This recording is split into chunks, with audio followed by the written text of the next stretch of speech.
Salut à toi, c'est Florent du site globalinvestisseur.com. Bienvenue dans cette nouvelle vidéo. J'espère que tu vas bien.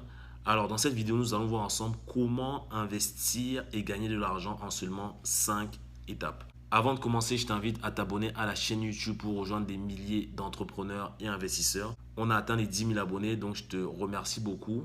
C'est grâce à toi que voilà, cette chaîne elle est ce qu'elle est aujourd'hui. Donc n'hésite pas à partager pour la faire connaître davantage. Surtout, n'oublie pas d'activer la cloche pour être notifié de toutes les nouvelles vidéos.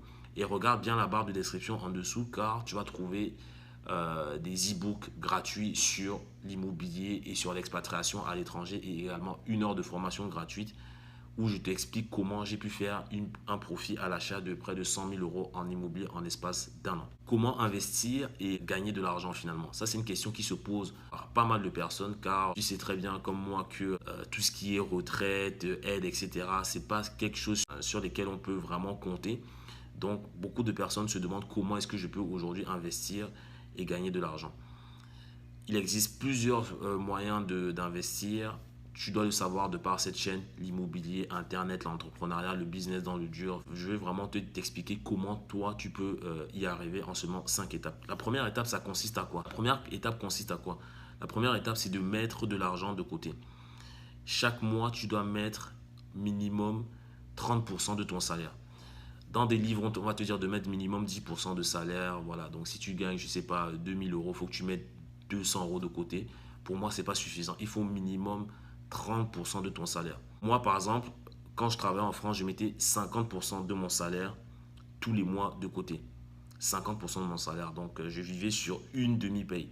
Depuis que je suis au Canada, je suis passé à près de 70% d'épargne en fait. Donc, dès que je touche mes revenus, il y a 70% qui vont dans mon compte d'épargne pour pouvoir investir. C'est seulement comme ça que tu vas pouvoir avoir assez d'argent pour pouvoir entamer ton processus d'investissement en fait. Donc, il faut vraiment que tu fasses le nécessaire pour épargner minimum, je dis bien minimum, 30% de tes revenus.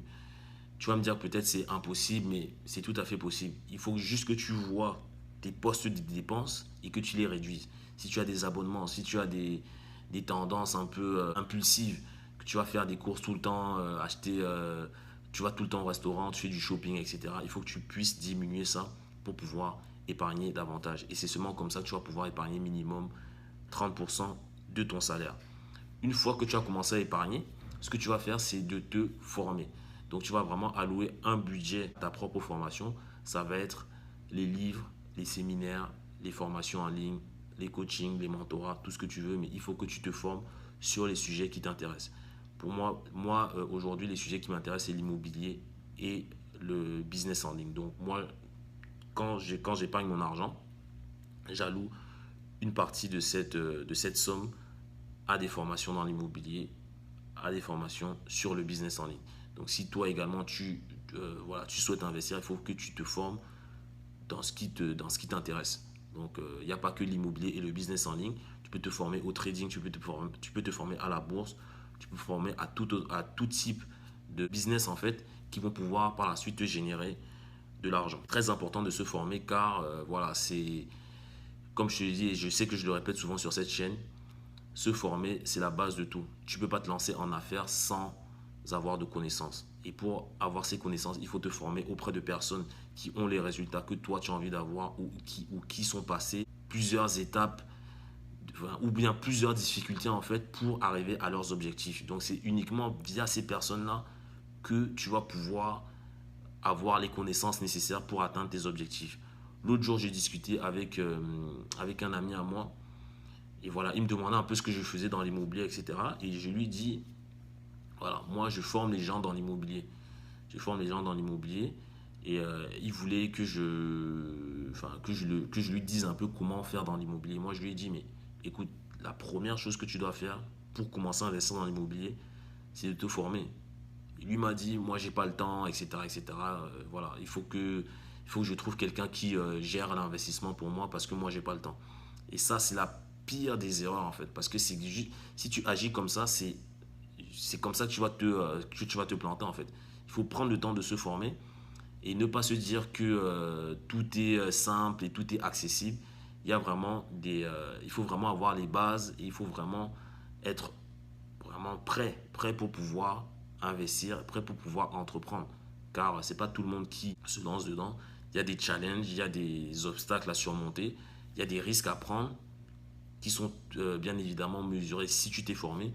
Donc voilà, j'insiste vraiment dessus car beaucoup de personnes passent outre cette étape et finalement se retrouvent des fois dans des situations très compliquées. Donc je t'invite vraiment à te former sur le sujet qui t'intéresse. Troisième étape, de rencontrer des personnes en fait qui sont passées à l'action et qui ont les résultats que tu vas obtenir. Car des fois, lorsque tu vas te former, tu vas vraiment faire une espèce de surconsommation d'informations. Donc tu vas lire plein de livres, tu vas regarder plein de vidéos, tu vas suivre plein de séminaires, tu vas tu vas suivre plein de formations, mais tu ne vas pas passer à l'action. Et moi, je pense que ce qui permet de passer à l'action, des fois, c'est de rencontrer des personnes qui sont passées à l'action ou des personnes qui sont motivées comme toi, en fait. Donc, il ne faut pas que tu restes dans ton coin à imaginer, à remuer ciel et terre ou à imaginer ta vie autrement. Il faut que tu ailles rencontrer des personnes, il faut que tu côtoies des personnes qui passent à l'action. Ce n'est que comme ça que tu vas avoir un espèce de déclic qui va te faire passer toi aussi à l'action. Donc vraiment, ouvre-toi à d'autres personnes, va rencontrer d'autres personnes.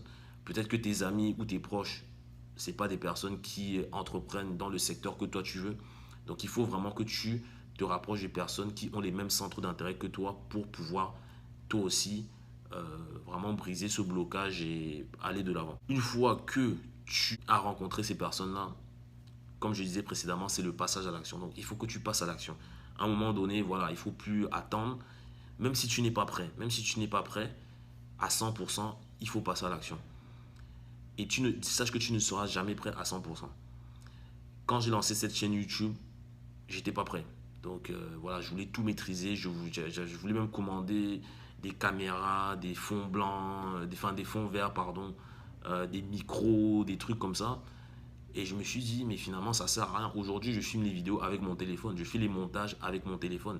Je sais que c'est pas top, mais la preuve est là. J'ai 10 000 abonnés. Ça veut dire que le contenu intéresse quand même des gens et que voilà, il y a quand même, finalement, c'est le contenu qui compte. Tu vois, c'est pas tant le montage, c'est pas tant l'angle de vue, est-ce que j'apparais bien et tout. C'est plus ce que tu transmets en fait. Donc, c'est plus le contenu que je transmets qui est le plus important. Donc, c'est pas parfait à 100%, mais le contenu est là. Et c'est la même chose quand tu vas vouloir passer à l'action. N'attends pas de tout connaître pour passer à l'action. Même en immobilier, c'est pareil. Actuellement, je suis en train d'acheter un bien pour faire une opération d'achat-revente. J'étais pas prêt du tout à cela et j'avais même pas prévu d'acheter ce bien-là. Mais je suis passé à l'action parce que je sentais que c'était une bonne opportunité.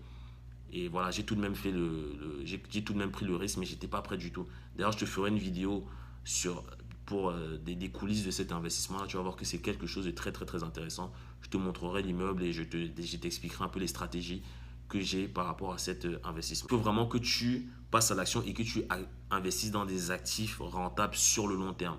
Ne vise pas le court terme car le court terme n'est jamais très rémunérateur en fait.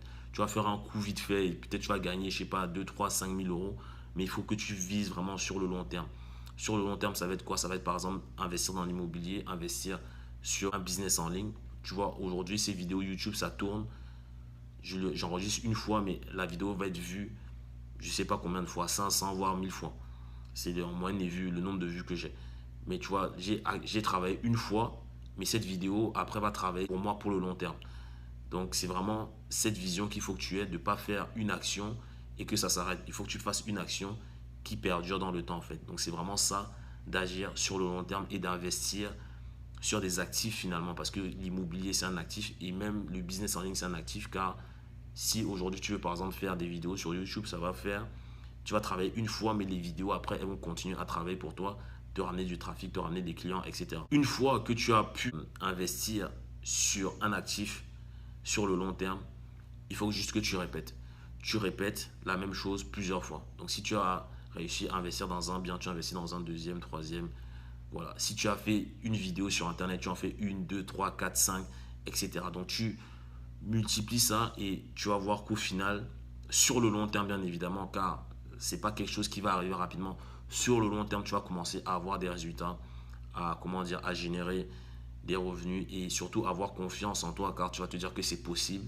Donc ça va te donner envie davantage pour répéter et encore répéter. Donc voilà, c'était tout pour cette vidéo. Si tu l'as apprécié, je t'invite vraiment à laisser un commentaire. Je t'invite également à liker car ça me permet de faire connaître la chaîne et de faire grandir la communauté. Donc vraiment, n'hésite pas à liker la vidéo, à la partager à toutes les personnes qui souhaitent entreprendre, investir ou même s'expatrier au Canada.